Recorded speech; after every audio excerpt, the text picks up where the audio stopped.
Hello viewers, welcome to Revadis Tamil Kitchen. Revadis Tamil Kitchen la இன்னைக்கு பருப்பு முருங்கக்காய் சாம்பார் எப்படி செய்யறதுன்னு பார்க்கலாம்.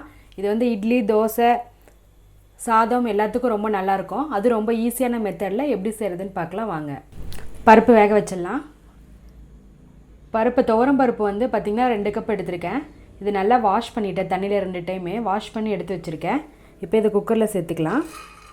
தண்ணி வந்து தேவையான அளவு ஊத்திக்கோங்க.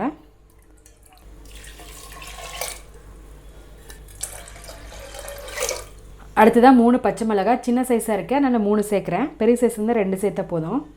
5-6 சின்ன வெங்காயம் உளிச்சு வச்சிருக்கேன். ஒரு கட்டி வந்து பூண்டு உளிச்சு வச்சிருக்கேன். அதையும் சேர்த்துடலாம்.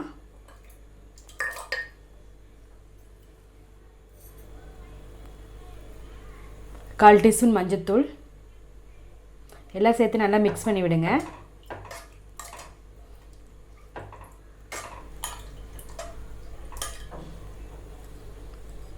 இப்போ குக்கர் க்ளோஸ் பண்ணி 3 விசில் விட்டு பருப்பை வேக வச்சு எடுத்துடலாம்.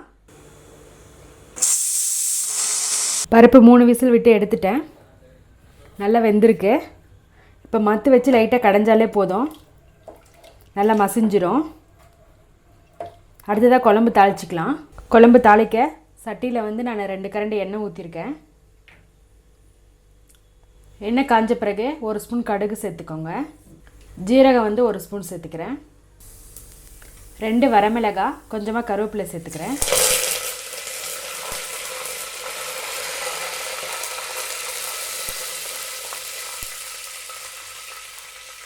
அடுத்த சின்ன வெங்காயம் வந்து 1/2 கப் உளிச்சு வச்சுருக்கேன். உளிச்சு கட் பண்ணாமல் இந்த மாதிரி தட்டி வச்சுருக்கேன். தட்டி போட்டால் பருப்பு குழம்பு டேஸ்ட்டாக இருக்கும்.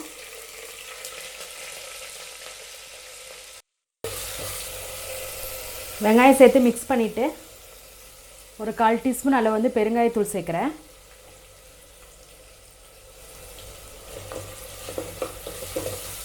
சின்ன வெங்காயம் நல்லா வதங்கட்டும்.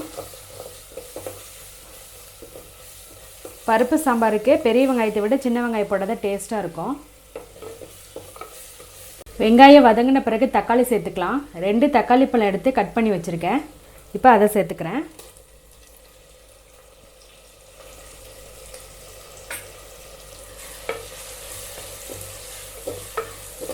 தக்காளி நல்லா வதங்கட்டும். தக்காளி ரொம்ப வதங்கினா இல்லை, ஓரளவுக்கு வதங்கினா போதும். ஏன்னா முருங்கைக்காய் வேகும் போதே தக்காளி நல்லா வெந்துடும். இப்போ அடுத்ததாக மசாலா ஆட் பண்ணிக்கலாம். 1 டீஸ்பூன் மிளகாய்த்தூள், 1 டீஸ்பூன் சாம்பார் தூள் எடுத்திருக்கேன். ஆல்ரெடி பச்சை மிளகாவும் வரமிளகாவும் ஆட் பண்ணியிருக்கனால மிளகாய்த்தூள் கம்மியாக சேர்த்துருக்கேன். நீங்கள் பச்சை மிளகாய் ஆட் பண்ணலைன்னா மிளகாய்த்தூள் வந்து இன்னொரு டீஸ்பூன் கூட சேர்த்துக்கலாம்.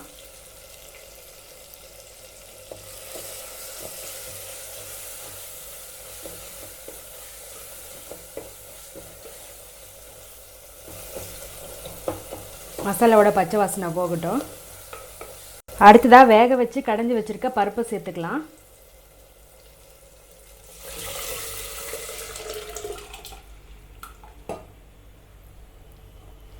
குக்கர்லேயே தண்ணி சேர்த்து அலசி விட்டு ஊற்றிடுங்க.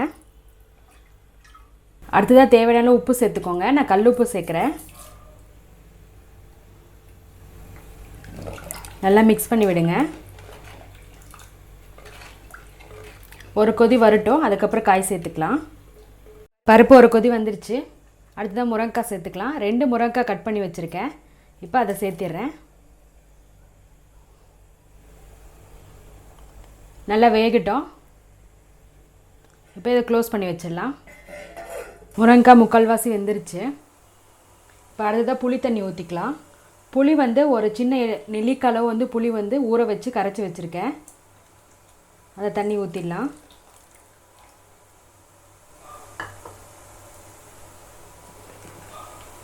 நல்லா கொதி வந்து நல்லா முருங்கைக்காய் வேகட்டும்.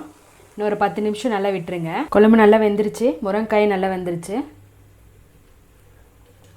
இப்போ இன்னும் கொஞ்சம் டேஸ்ட் கொடுத்தா மேலே வந்து 1 ஸ்பூன் வந்து நெய் விடுறேன். லாஸ்ட்டாக மேலே மல்லி இலை கொஞ்சம் போட்டுக்கலாம்.